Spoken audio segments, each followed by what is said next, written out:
को क्षत्रिय ना गिने, बोले ही वचन विचार। आगे से कोई भी प्रतिज्ञा लो तो याद करना भीष्म पितामह बैठा है। अब उत्तर है कोई आपके पास? उठा लिया आपने रथ का चक्का? हमारे रसिक जन कहते हैं, डार चक्र हरि हस पड़ो, दियो उत्तर ब्रजराज। ठाकुर जी ने अपना चक्र दूर फेंका और हंसे जोर से, और क्या उत्तर दे रहे हैं? आज तजी प्रतिज्ञा मोरी, मैं तोरी प्रतिज्ञा काज। हे पितामह, आपने क्या प्रतिज्ञा ली थी? बहुत ध्यान से सुनिएगा, फिर हम कथा को विश्राम देते हैं। बहुत ध्यान से सुनिए इस बात को। ठाकुर जी क्या कहते हैं? पितामह, आपने प्रतिज्ञा क्या ली थी कि वासुदेव कर चक्र न धरहीं तो तुमको मुख न दिखाऊं, लाजत है मेरी गंगा जननी, मैं शंतनु सुत न कहाऊं।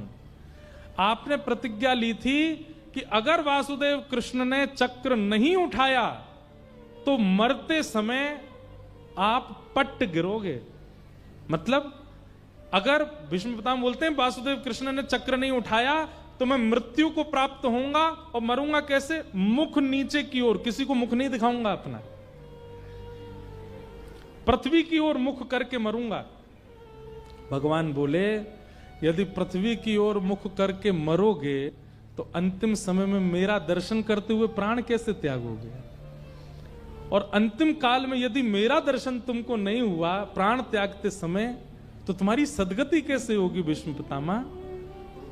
इसलिए तुम कहीं मुख नीचे करके ना मरना पड़े, मेरा दर्शन करते हुए तुम्हारी मृत्यु हो, उसके लिए तुम्हारी प्रतिज्ञा का पूरा होना जरूरी था। इसलिए मैंने अपनी प्रतिज्ञा को तोड़ दिया ताकि तुम स्तुति गा सको।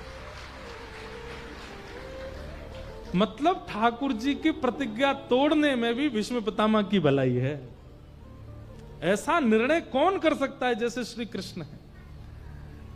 ठाकुर जी अपनी प्रतिज्ञा पर अड़े रहते तो भीष्म स्तुति जो भागवत में गाई गई है ये होती ही नहीं। पितामह भीष्म स्तुति गा ही नहीं पाते, मुख नीचे करके कैसे स्तुति गाते?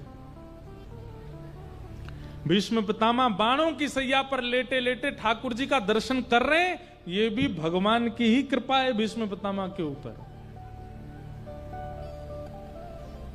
ऐसा द्रौपदी से प्रेम है ठाकुर जी का, और इस प्रेम का कारण क्या है? दया, चित्त में दया।